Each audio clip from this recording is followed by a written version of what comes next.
you're not sharing the camera, but I'm happy to see so many of you that also joined before. I'm Flori, and I'm going to be your facilitator today. And today we have two beautiful people who are joining us from PMI Galicia. We have Magda and Dr. Casey. We have a very interesting format today, so hopefully you're going to enjoy it. And as you probably have seen already, the topic for today is sustainability as a core PM competency. Before handing over to Magda and Dr. Casey, I'm just going to give you a little bit of an overview, just to understand who they are, and then we'll kick off this call. So, Magda Scrobota is a successful PMO manager with experience in Fortune 100 companies, currently owning her own consultancy company in project management. She leads a consulting practice focused on PMO development, project methodology, change management, and implementation of complex programs. As an active contributor, she's organizing project management events for the PM community, such as this one today, writes about project success, agile frameworks, employee experience, and Magda is also a frequent speaker at project management events and conferences. On the other hand, Dr. Casey LaFrance is a professor and graduate program coordinator in the Department of Political Science at Western Illinois University, a Wisdom Council member for the University Foundation, and strategic advisor for the Veterans Project Management Mentorship Alliance. He bridges academia and applied leadership. As a PMI Green Project Management Global Sustainability Champion, Casey integrates agile systems thinking and ethical governance to promote regenerative value delivery. He's the creator of the target model of discretion, which reframes decision-making as a strategic asset for adaptive PMOs. His work advances sustainable, human-centered approaches to project and organizational transformation. So as you can see, we have two people with a lot of experience, valuable experience that we can learn of. So without further ado, I'm just going to hand over to Magda. Thank you, Florentina. Hi, everybody. Good afternoon, good evening, or good morning, where Casey is. So I'm happy to be here. And I think we will start our presentation for today, right? Okay. So just give me a moment to share my screen. And tell me if you will see it coming. Just a second. Okay, so do you see the presentation, the first slide? Yes. Yep, cool, perfect. So we prepared for you very interesting topics for today. We will definitely keep it very light, very conversational friendly. So we also want to interact more with you. And well, the agenda for today, let's see how much of these topics we will manage to cover, because we are ambitious as always. We want to talk about sustainability in general and the P5 standard developed by PMI. We want to talk about sustainability in the light of what PMOs are doing and how they perceive and contribute to sustainability. And we will cover sustainability from project management in general, what is for a project manager to be sustainable, what kind of practices you can adopt in your daily life, and some couple of words about the current certifications in project management for sustainability. So let's crack on. The first thing I would like to maybe take you back to the word of sustainability, and I would like to have some interaction with you, so you can drop your message in the chat, and maybe Florentina, you can help me to read from the chat. Is what is sustainability for you? Don't overthink it too much, just drop 1, 2, 3 words there and say what comes through your mind from your experience. What is sustainability for you? So I hope there is something in the chat, because now I cannot switch between screens and I cannot see the chat. There's nothing yet, but I'll let you know. Okay, so don't be shy. Anything you might drop there is correct. It's not a game of who is right and who is wrong. just say what it means for you, sustainability, and actually why you wanted to participate to this marathon based on sustainability this week. In general, or just related to project management? In general, what is sustainability for you? Okay. What Colleen do says, you think? sorry, Yeah. Colleen says minimum debt, as in energy, materials, etc. Minimal debt. Okay, that's interesting to say it in this way. Yeah. Okay. Somebody else has other opinion? Sustainability is dosing resources for long-term performance, says Bogdan. Yeah, that is very, very nicely put. Yeah. Daniel says internally human centricity, and Oh, externally, yes, yeah, externally project objectives aligned with 1.5 degree international climate agreement obligation, preserve biodiversity, etc. Yeah, that combines the three aspects actually of the sustainability. Okay, so you can still drop it in the chat. I will reply later, see them. So let me share with you the definition of how the United Nations in the conference in '87 actually defined sustainability as the meeting the needs of the present without compromising the future generations to meet their own needs. Isn't that beautiful? I think over the years, this definition has maybe drifted from the initial meaning, but I think in the end, we are still aiming for this kind of view on the sustainability, to see that we are doing something better for the future. Currently, we are doing in our present, but we are preserving the future for the other generations. And I forgot to mention, I have a master in sustainability and leadership. So yeah, that should put me in a better position to talk about sustainability. But I love the answer about the human centricity, because for me, when I studied the sustainability in the lens of leadership, was always more related to the people. So this pillar of people was more emphasized in my experience. And later on, when I started with project management, and I was coordinating my own teams, and then we were like a little clog in the overall organizational structure, then my view was always to promote this sustainability for the people, not only in the environmental or the economical one.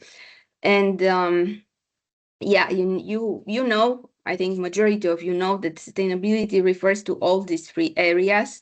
And when these three areas, they function and they complement each other, that's when we have sustainable development. That's when we have sustainable growth, and we can achieve better things for our planet, for our biodiversity, but it's also economical sustainability. And of course, it's also regarding people. And this sustainability regarding people is much more than just help the empowered communities, or people with different social status. It can be also what you're doing daily in how you manage your day-to-day relationships with your stakeholders, right? Because we are project managers, so let's talk in our beloved language, right? Okay, so what PMI has thought about this sustainability for a couple of years, they introduced the P5 standard, but they also improved it and adapted and integrated it with more lenses, because these are the lenses. This P5 comes from the lens that you see. Each lens starts with letter P, and then the lenses are built on the three pillars, this three bottom line of the sustainability, as it was known and introduced in the majority of organizations, and needs for reporting and etc. And then all of these lenses, if you will go deeper and read more about the P5 standard, is actually very connected to our day-to-day work in project management, without even necessarily knowing that we are contributing to these sustainable practices. And I will just quickly go through each of these lenses to explain you a couple of words about it. And the first one I think is pretty self-explanatory. It's about the product life cycle. So when you think of the product, that it first starts with some idea, and then it goes to a market research to see what others are doing, and then you start to collect your customer experience and your customer demands and needs. That's how you build these requirements for the product, and the product is developed, put on the market, and it goes through a series of maintenance and additional feature development, releases. Think about some, I don't know, maybe I'm coming from IT, so in my mind and experience, there are more software related products, but not only, I also worked in automotive, so then you can have different levels of the cars, right, with different technologies and different, let's say, features of the car. So this what happens with the product lifespan. And one thing to call out here is that also products are achieving their growth and they are achieving their maximum performance in the market, and then they are retired. There is also a retirement of product. And servicing is exactly this part where the product is on the market, it started to gain good recognition, and people are buying, investing, and so on.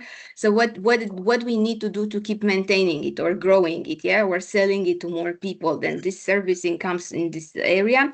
And I think it's important to mention that from sustainability point of view, it's important even in the design of the product to consider those best practices to maintain the product in a stable condition without too much servicing and operations needed, and also to think what kind of components the product has. So in long term, if they break down, they will replace in a sustainable way. It will not require a lot of resources. It will not burn a lot of energy, and this kind of view.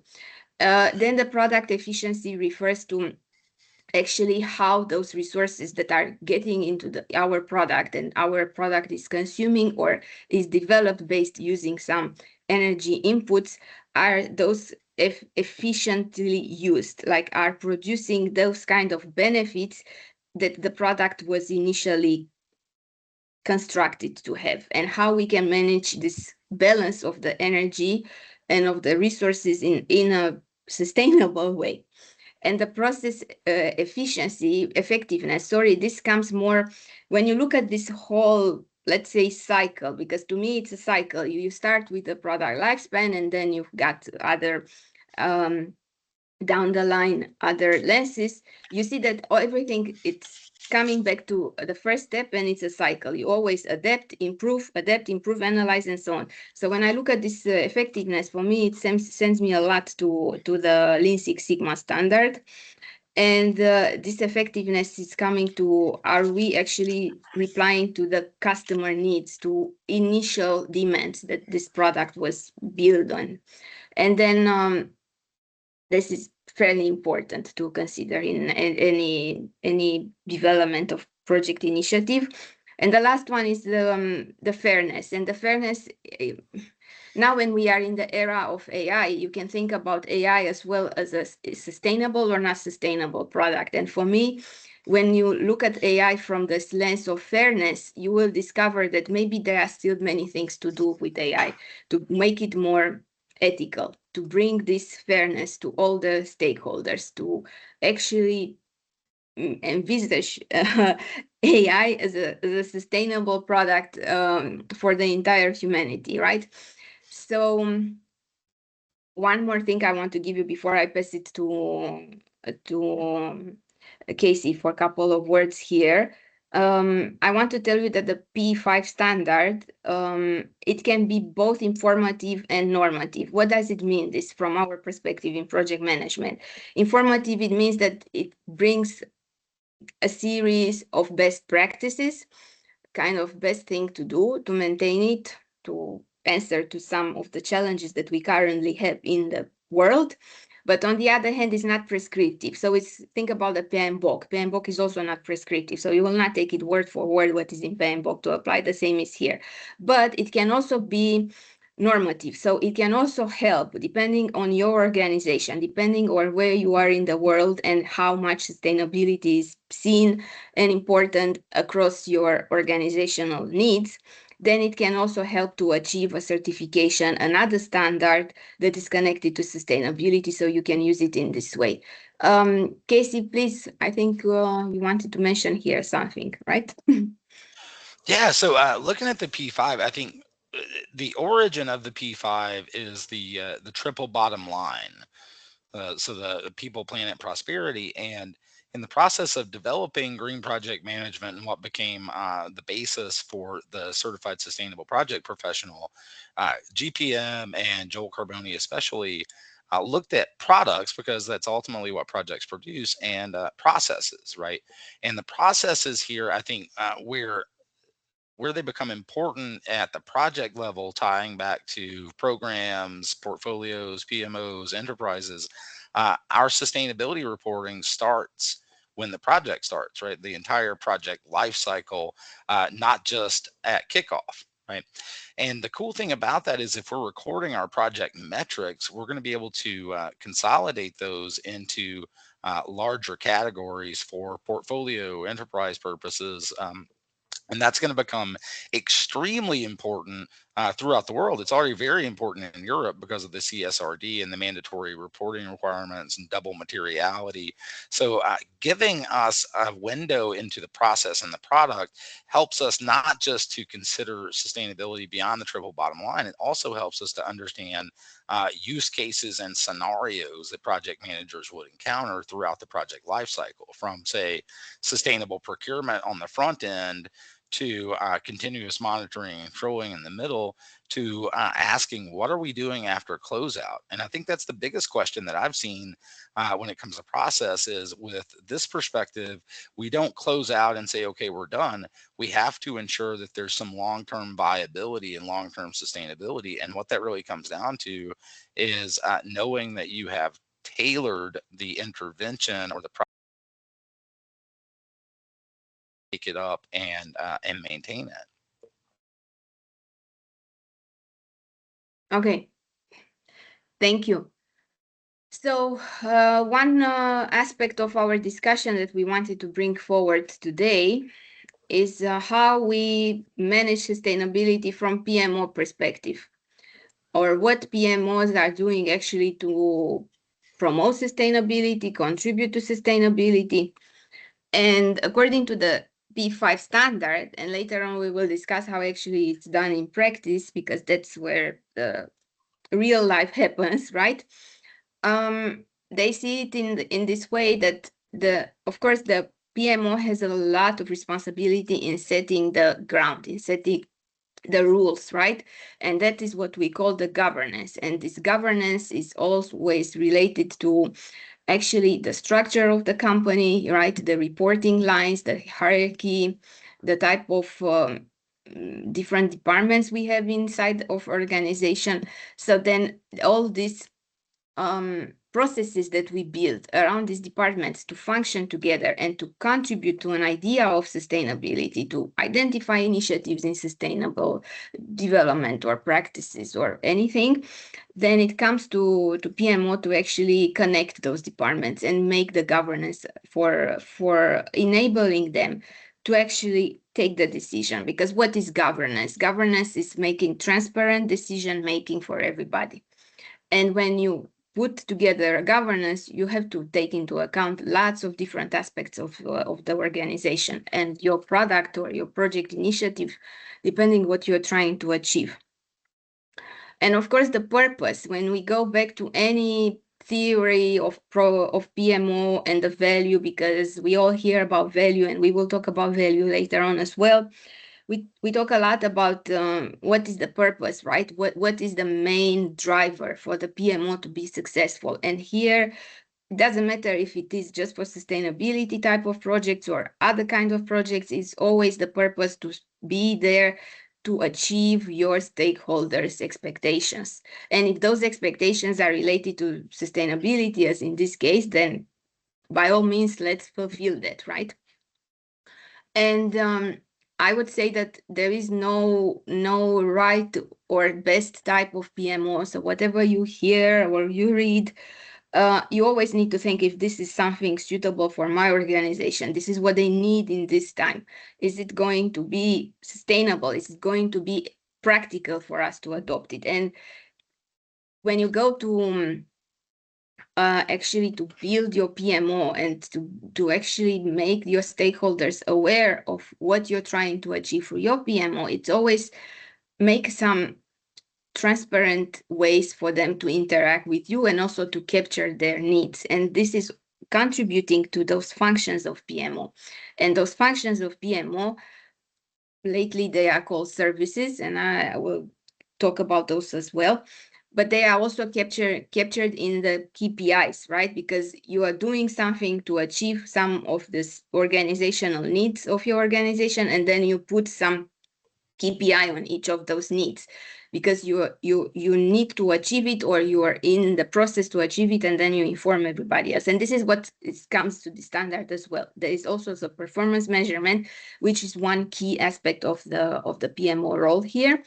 And of course, not to forget, in any of these frameworks, I would say there is a continuous improvement, right? We've done something, we are very happy, we celebrate, we give back credit to our teams, managers are happy, etc. But then where we go from here, is it the end? No, it's not the end. It's just the beginning, because we always have to look backwards and understand if some of these pieces, they fit together or they need other kind of initiatives. And this is this continuous improvement, and the way you can see overall the PMO is governing the sustainable projects or initiatives in your organization.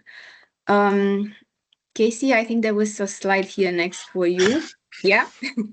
Yeah. If you don't, if you don't mind. So I wanted to look at each of these dimensions, and I'll tell you a little bit about project experience, but to bookend what Magda was saying with PMOs. So we're seeing the emergence, not just of new service catalog offerings, but we're also seeing a transition that she's going to talk about in a bit to value orientation. And so when we think about sustainability, a lot of times people think about compliance, or they think about getting in trouble, right, for not complying.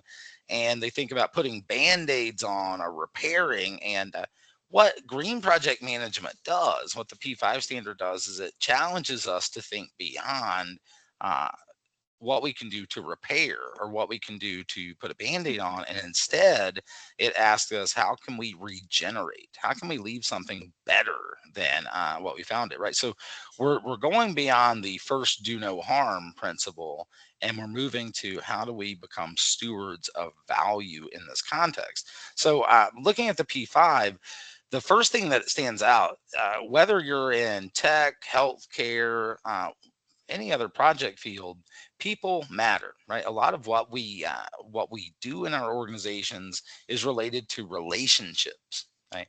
How are we able not just to meet people's needs, but to first off understand what they are, right? So in my work in Appalachia, I was instrumental in creating Georgia's first Appalachian Studies Center at the University of North Georgia. I worked with a grant team and one of my dearest mentors, Alice Sampson. We went through a series of town hall meetings across Appalachian Georgia, asking people what they wanted, what they needed.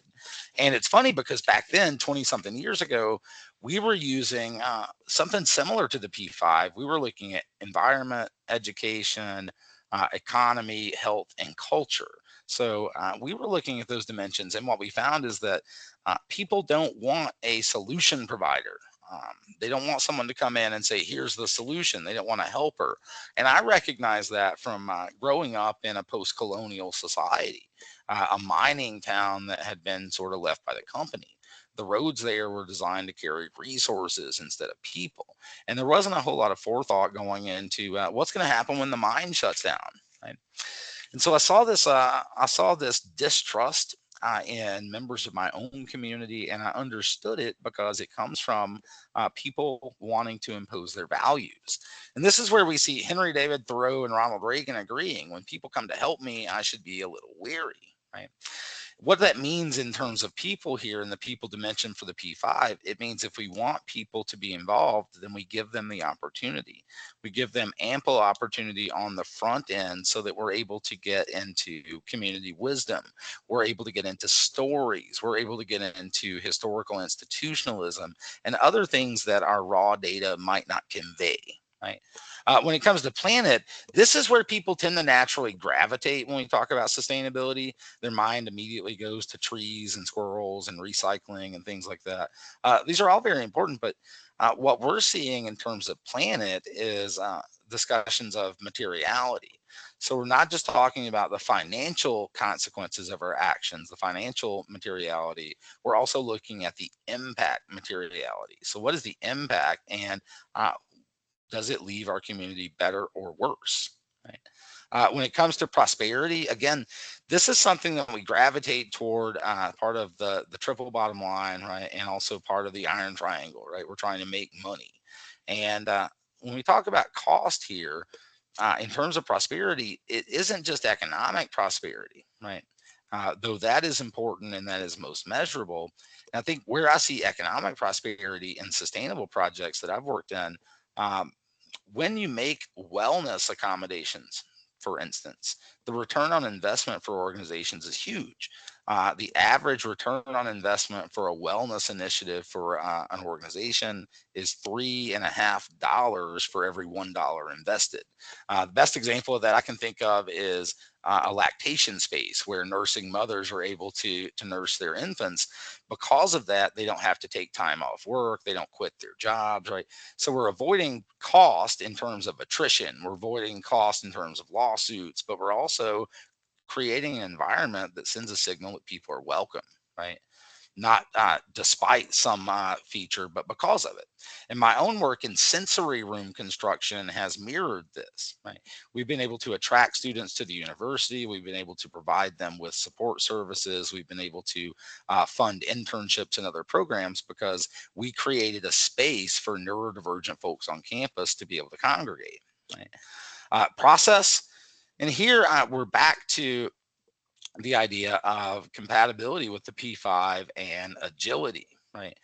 Because there are a couple of features of P5 and PRISM, the underlying methodology, that are worth noting. First is phase gates, and second is iterative review, and those go hand in hand, right? If we know that something's not working, we don't have to continue to escalate our commitment, right? And with product, it's not just about looking at new innovative products, it's looking at the processes by which traditional products are produced.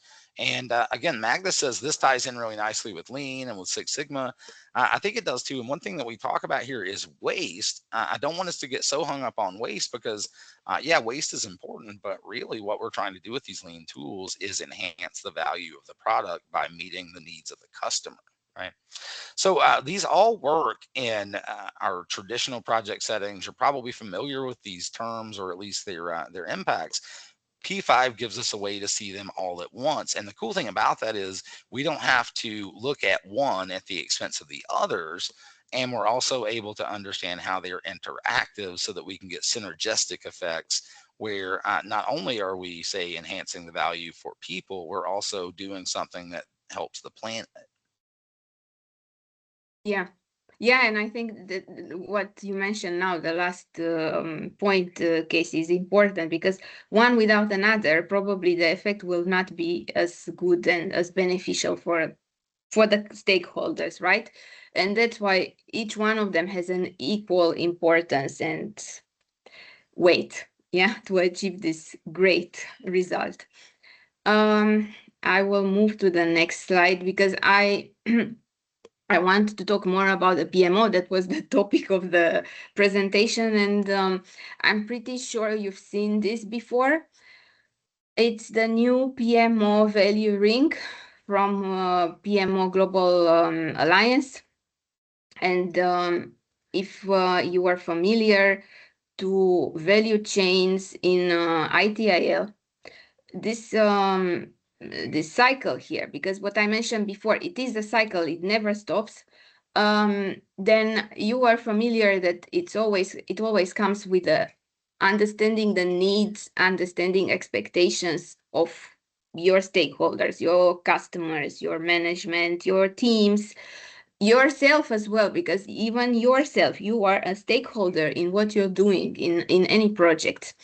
And then this is also tied, like I said, to ITIL and this exploration of the service. ITIL is dealing more with services, with well, agile products recently, but still they were built more around the service, and matching the service management from there with matching service management in PMO.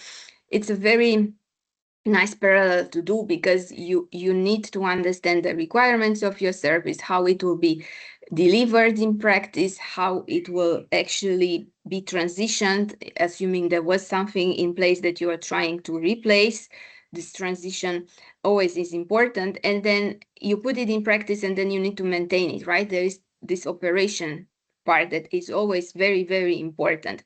So this is what this cycle is trying to do. From the expectations of your stakeholders, then it will define a design, it will define an agreed ways of working and functioning together, and then we'll try to deploy it, right? To deploy it doesn't mean necessarily that you will have it in into an IT space production code, because if we are talking about sustainability, it can be also a product, it can be also like sort of any events you are trying to organize for your community, speaking of the human part of the sustainability. So think about it, how you actually achieve this initiative in practice. This is more the deployment. And then here comes the continuous improvement. You see that you have this enhancement. What does it mean, the enhancement? It means that you always add to it, but you add to it thinking that it needs to create value, and you keep it into a specific framework that is measuring not only the return on investment, which is very important. And of course, everybody is thinking of how to make it more, how to make more profit, how to make products more profitable, reach more growth on the market, reach more customers, sell more, and so on. But then there are other KPIs as well that you need to take into account whenever you are building your PMO, processes or products or whatever is connected to your PMO, that is reaching other layers of organization. And from those layers, you also need to understand what drives, let's say, benefits for them. Because to me, the value is connected to benefit. The benefit is created to a specific target that you need to achieve. And this is what is all, let's say, achieving when you put them together. When you combine them, then you will have, let's say, a sustainable product at the end, yeah, or a sustainable service. I need to remember what is the next slide, so bear with me. Yeah, it's going into more deeper of this this standard. I think, Casey, you wanted to mention here something. Yeah, just a couple of things. So first off, back to the idea of PMOs transitioning from the police, right? Compliance only, to being value driven. And I think where we see that is this notion of value recognition, right? So it's not just that we're delivering value, but people understand what we did to bring it, so that they're willing to trust us and invest again. And I think this cuts both ways, right? What we're really talking about with value recognition is accountability. So if we're doing what we're supposed to do, and we're reporting the way that we're supposed to do, and we're providing the services that are necessary at the project level to get that reporting information, it's likely we're going to see some value recognition. On the other hand, if we're greenwashing or we're eliminating metrics that don't cast us in a favorable light, it's an opportunity to lose customers and to lose our reputation. So I think the biggest thing that people might want to leave this talk from with PMOs is, when we talk about sustainability, the business case is the most important part of any sustainability initiative, right?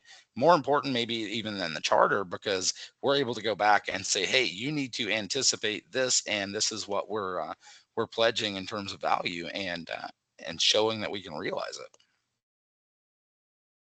Yeah. Yeah, and we will talk about the business case in just a moment. You definitely. So remember the three categories from the P5 from the previous slide, that it is about the people, it is about the economical impact, and of course the environmental impact. So I just wanted to show you how this P5 is actually thought and brought to PM community. And to look at everything here, that you can go down this rabbit hole and understand that each of these categories, in the end, it's related to some specific activity, that of course it will require some analysis, some sort of plan to drive it forward for each of them, and then you will have other measures and KPIs and achieve results and so on. But I was thinking more from the PMO perspective, because I'm not working with a sustainable organization. I'm not into ESG. I'm not into sustainability reporting. I'm in IT or banking. So every time I look at some sustainable initiative from my point of view, I need to see if it's going to fit with my ethical and moral compass. Because this ethical and moral compass, I think it should guide our activity day to day, especially when you are a PMO manager and you want to actually be the interface of your organization and the future of your organizations. Because with every initiative that we take in PMO, we take the organization further and further, right? So then when I look for them, I realized that, I'm doing so many of these categories here, and I didn't even put them into a sustainability, let's say, lens or bucket. But looking at it now from just a PMO perspective, wherever you are working in your organization with any projects, I'm pretty sure you touched employment and staffing. You always have resource management in your project. I'm pretty sure you are going through any sort of training and qualifications and procedures on your projects to actually make your new initiative known to your organization and hand it over, right? You are doing a lot of organizational learning, right? This is key, goes hand in hand with any project. We've got a process that we want to enable people to follow and so on. And when I look through all these other product and service labeling, for sure, they will go down this rabbit hole of sustainability. And when you go through the standard, you will see that there are some specific activities there. But from general point of view, I think we are doing lots of these activities already. And whenever we have the opportunity to enhance them, like to bring them even closer to your stakeholders, I think it's even better to just label them, and to say, okay, look, this is about your training, this is about your education. Now we are talking about resource management. So then they also see the link between what you're doing in everyday life, because we are doing so many things and sometimes we are not even labeling them or structuring them in some way. But then to see that, look what PMO is doing, because when you do this parallel, you will also understand what kind of services or functions you are delivering from your PMO. Casey, anything you want to mention here? Yeah, what I will add for this in the coming slides is, it's not, you make a great point on the front end considerations. Why am I doing this? What's the value? On the back end, you'll notice that the way that the categories are set up within the P5 standard maps perfectly to things like GRI 1, 2, and 3, ESRS, Envision, all kinds of different sustainability reporting schemes for different purposes, and whether it's infrastructure or architecture or whatever. And the cool thing is, PMI and GPM have put out what's called the Project Sustainability Reporting Guide. It's available free to download, and it maps out project level impacts like the ones Magda has described to reporting at the enterprise level. So incredibly useful skill set, again, with the CSRD and all kinds of compliance requirements coming. Yeah, this is great to have this kind of parallel, right? And then, I thought about what to mention about the planet impacts, because whenever I'm thinking about the planet impacts in my past experience, it was always related more about people having some sort of activity, either to go to take care of other community, or to just plant something, or to remove the garbage from another area, those kind of extra activities that you have in companies, and you can also do them on your own, because in the end we don't practice sustainability at work and then we are different at home. We are one ethical value, right, incorporated in us. And I was thinking, Casey, if you have some good example here for the planet impacts on a project, from this perspective. Yeah, absolutely. So, and the beauty of the planet impact is the planet is so fragile and so forgiving that almost anything touches on it. One example from my own work. So when I was constructing these sensory rooms, we had to get some, we tried to repurpose and reuse most materials so that we could recycle it and be sustainable and save money.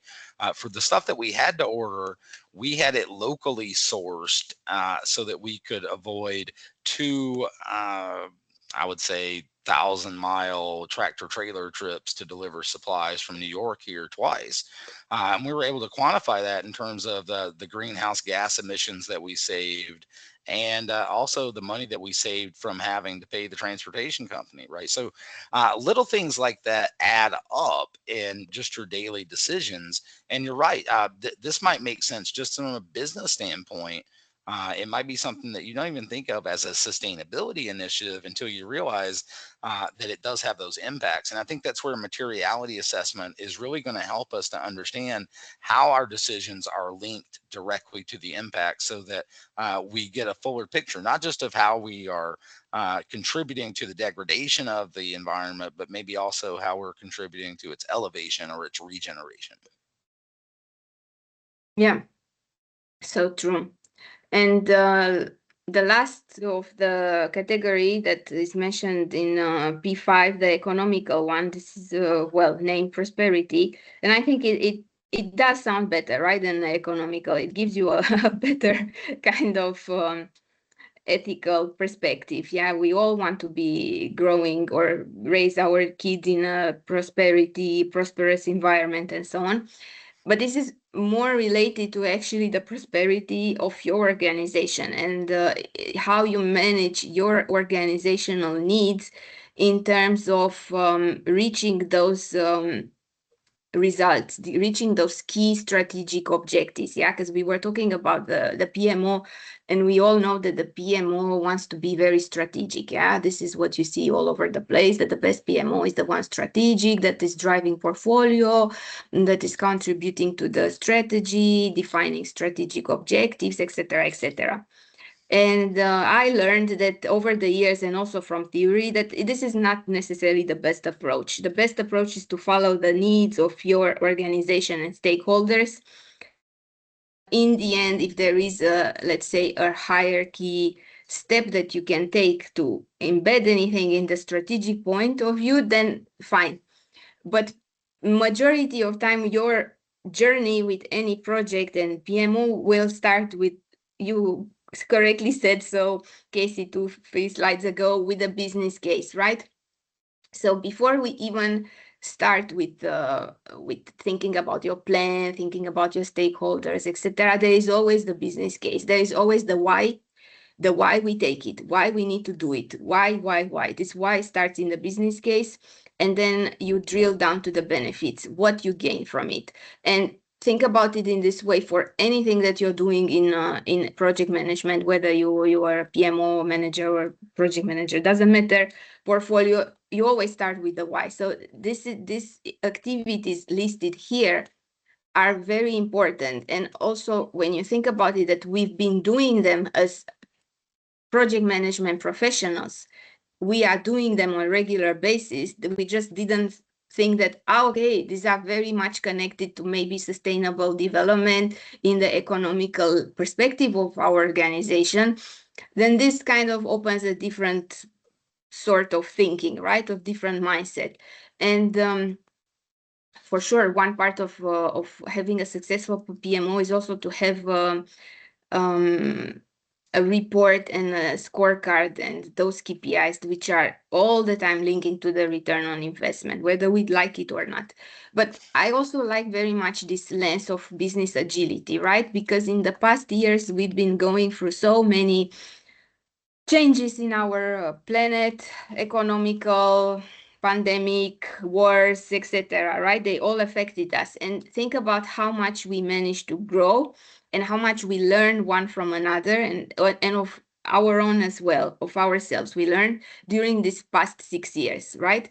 And this is always coming to this flexibility, adaptability. And for me, and what I go and I preach to my organizations and my teams, agility, this is exactly what embeds in agility: flexibility, adaptability, and feedback. Because if you don't collect feedback, then you cannot improve. You cannot have this continuous improvement and reaching a better state.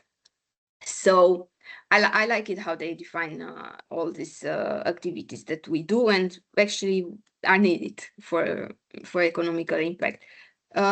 Casey, you want to take over to share the screen? Yeah, I will Okay. do that.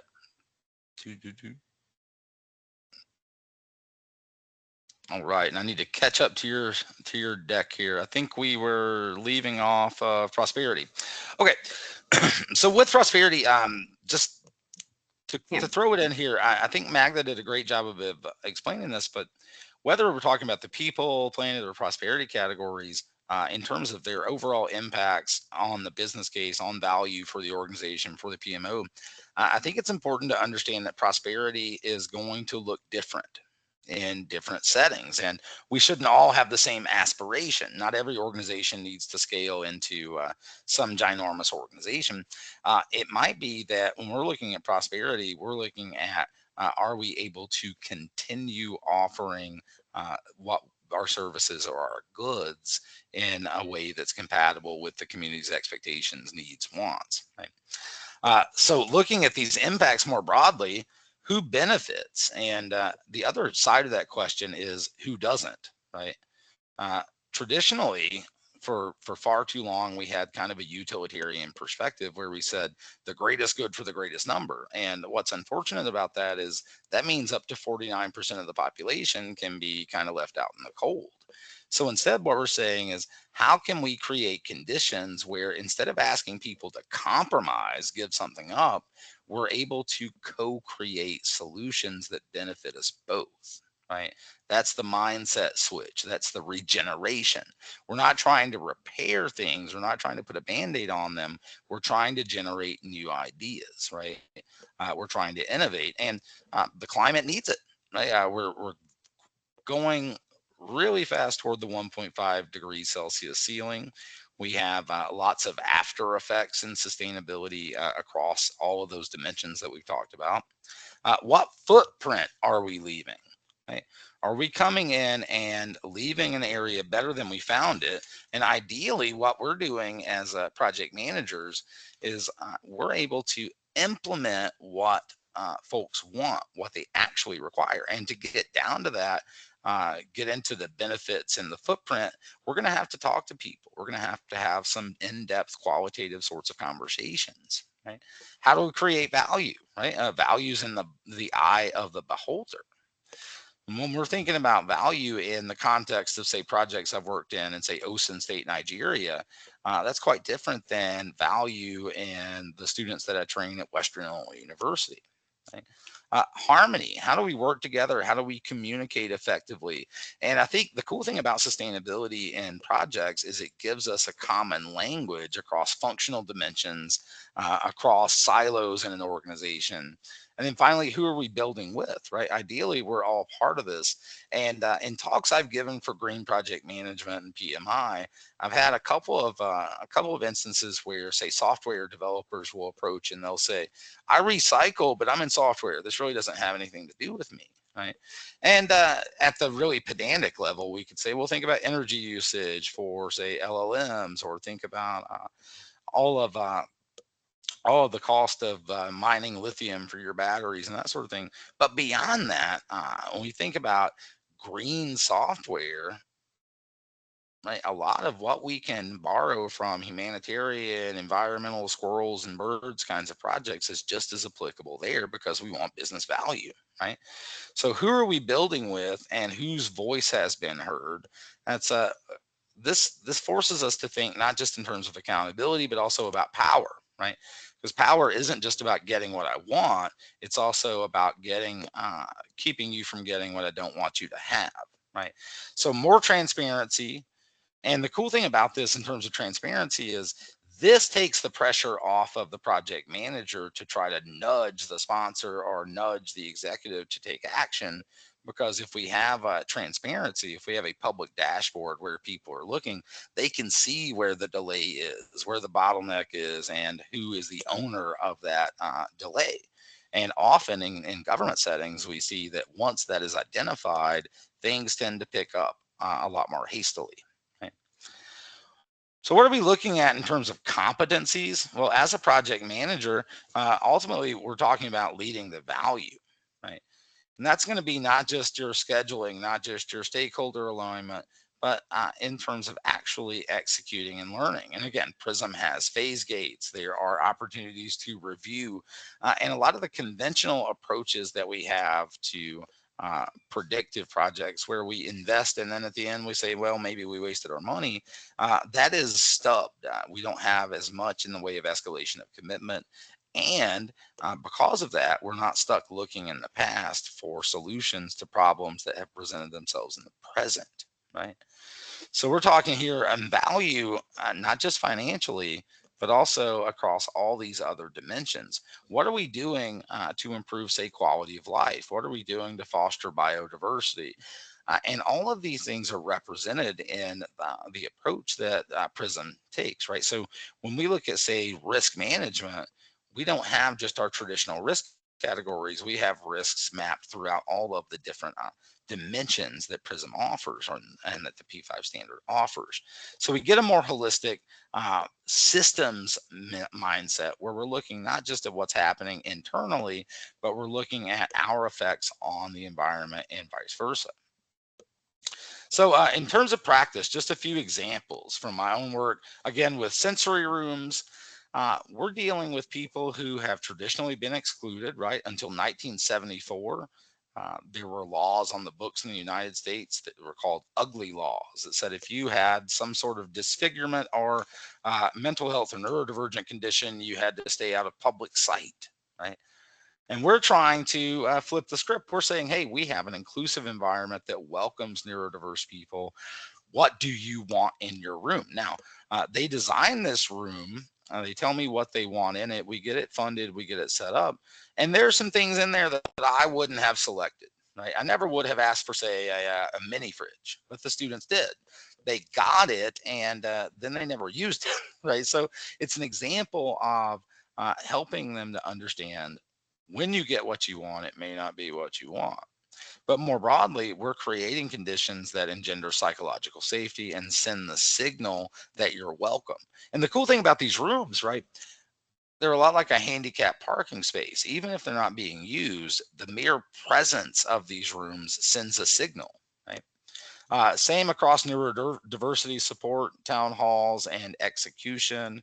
I've had some events, for instance, a dance themed sustainability and human rights event a couple of weeks ago, Raise Our Civic Leadership Training Academy. We can incorporate sustainability principles into designing events and into the content of those events almost seamlessly, right?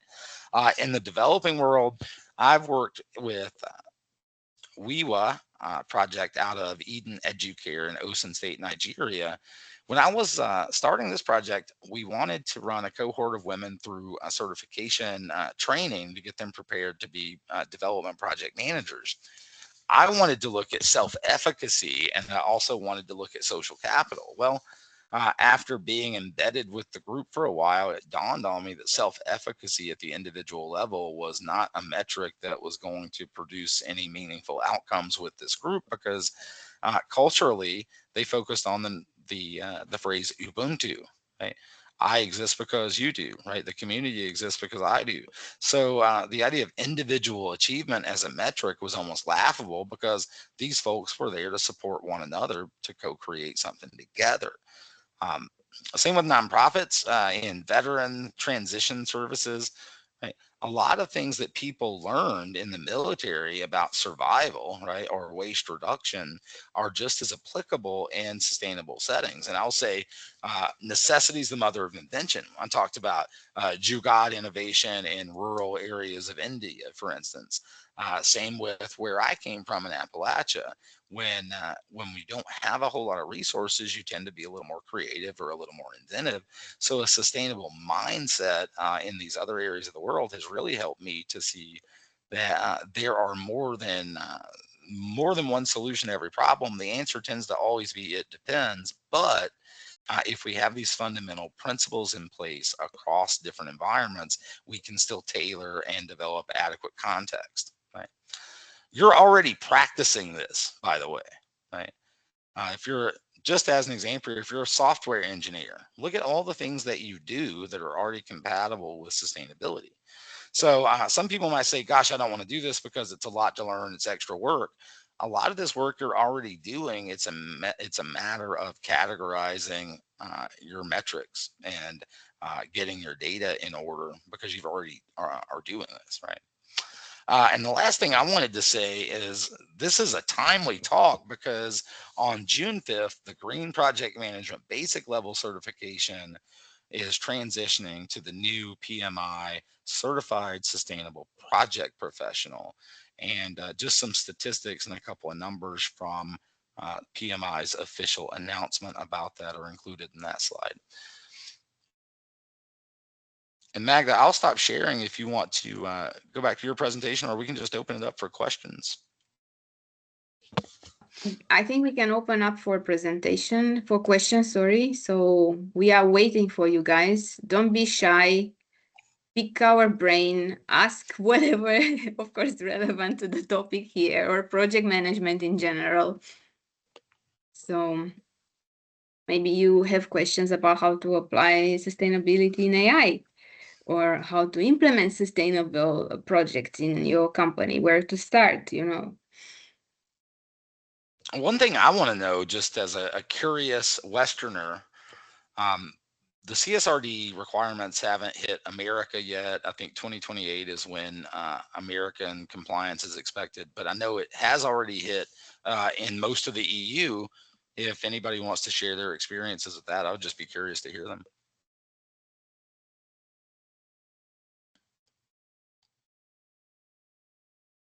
I see we have very shy audience today.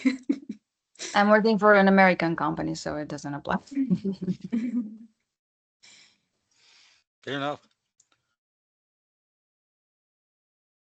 Is anyone in here working or use the Corporate Sustainability Reporting Directive from European Union in their projects, maybe?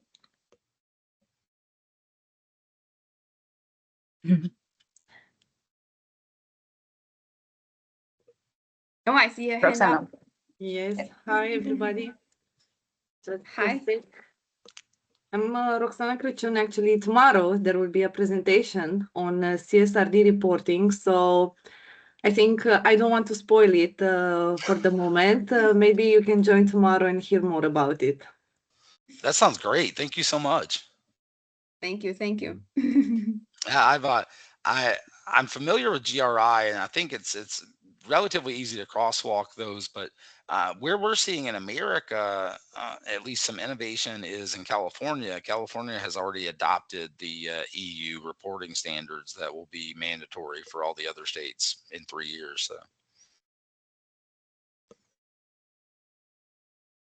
There was a time in more than 15 years ago when all the companies were focusing so much on those reports, especially in EU, and all of them, they had this report of the measure, like speaking of KPIs, this carbon footprint, right? And it's also funny because all of them, they were mentioning that they replaced the light bulbs. So the light bulbs, the packaging, that everybody had the same, let's say, KPIs or initiatives. If you looked over them, everybody was doing the same. And that was one of my, that's how it drove my future idea of the thesis I've done for this master, because it was, is it really so? You know, like everything looks so nice and pinky and prosperous and people oriented in those reports.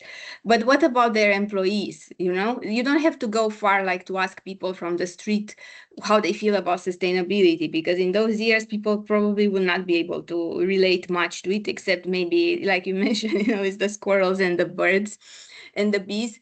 But then inside their companies, people were so disconnected between what they were publishing in those reports and the actual activities that they were taking with their employees. And over the years, I saw that this kind of disconnection, this gap, has started to be closing, you know, maybe with small steps, but somehow the activities, they started to be more and more, and also involving employees, not only the ones doing those reports or just wanting to look good, you know, because in theory, it is about gaining legitimacy and being transparent when you go down this rabbit hole of the theory. So yeah, it was fine. It was very thrilling to see that actually the gap is closing and people are more aware. They know what they are doing. They have more capabilities and possibilities to contribute to their own communities, to their families. And yeah, things feel more connected at the moment. Yeah. I believe there's a question from Daniel in chat about the reception of the certification. So you asked Daniel, is it appreciated by the market? What I'll say is, first off, sustainable project management is a trademark phrase that belongs to green project management. So they've been in the game so long that they originated the phrase, right, back to 2011. So what I would say is, if you are looking for the only legitimate sustainable project management certification, it would be GPM. I would also say you would look at the ISO alignment with the certification. It's very similar to PMI's ISO alignment, and that's probably going to become even more the case as the joint venture continues and with the new certified sustainable project professional certification. So I would say, yeah, it's definitely backed by ISO. It's backed by ANSI. It's the first and arguably the only legitimate sustainable project credential out there. But it will be replaced by the certified sustainable project professional. Yep. Project practitioner or professional. Yes. So, yep. But there are some advantages for the ones that are already certified with PMI. So yeah, if people are interested, they can go on the PMI website and find out more details about it. Yeah. Okay. Other questions? I have a question. And it's live because I posted in the chat. So I was wondering, because you gave me an idea, how is sustainability aligning with AI? Because currently all the I'm also working in software development, and my company, it's gone crazy with AI. We have given Claude Code access to all the engineers, now to the BAs, project managers, and so on. So one thing that they're doing now, they're burning tokens like crazy. And tokens, first of all, they're expensive. They're probably going to realize that very soon. But on the other side, they're also spending a lot of energy, data centers, and so on. So I don't think that's sustainable. So I was wondering if there's any guidance on how to use it properly or thoughtfully. Well, I think at the operational level, and I think this is a discussion where we would talk operational, tactile, and then strategic. So operationally, the biggest demand area right now is going to be, we talked about CSRD, all the XBRL tagging and categories and creating new categories if things don't fit and things like that.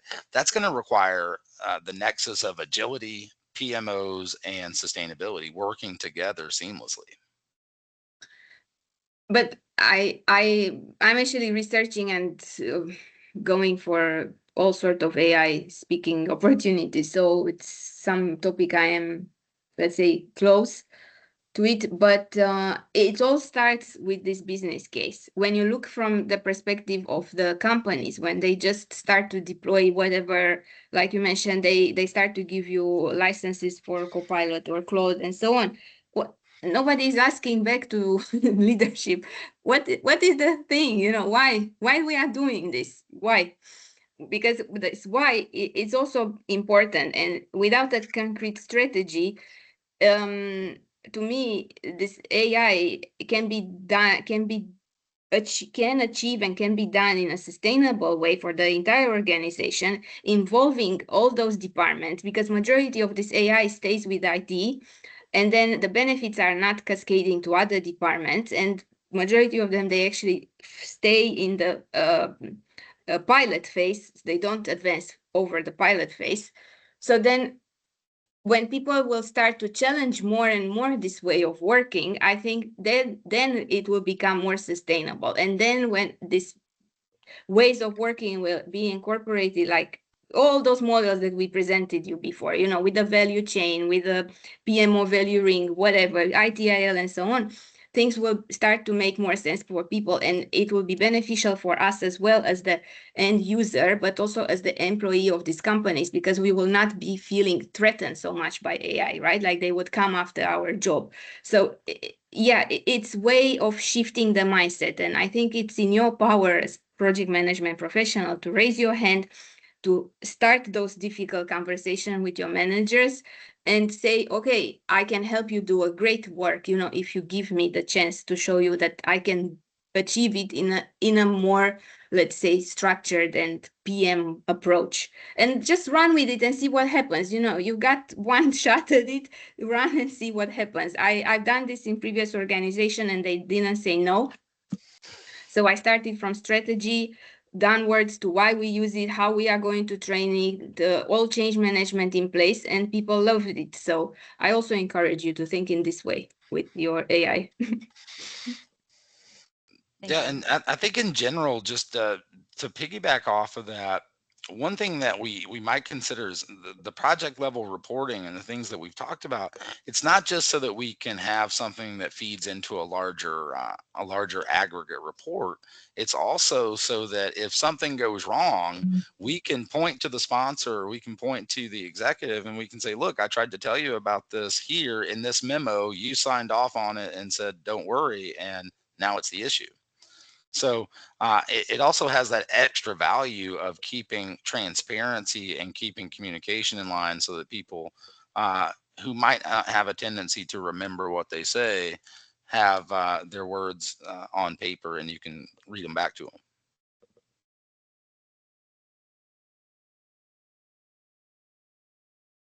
Thank you both. Does anyone have any other questions? There's nothing else in the chat, obviously, but now it's your chance to ask.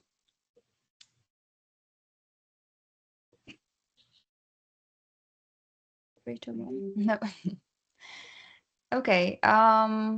Magda, Casey, anything else on your side? No, thank you so much. No, just thank you. Hope you found it useful, insightful, and if you want to keep in touch, I already shared our LinkedIn with you. So yeah, thank you so much. Thank you so much for joining. Have a nice evening. Bye. You too. Have a nice evening. You have the code for the session and the feedback form in the chat, so please use it. We would love to hear from you. And have a nice evening. Bye-bye.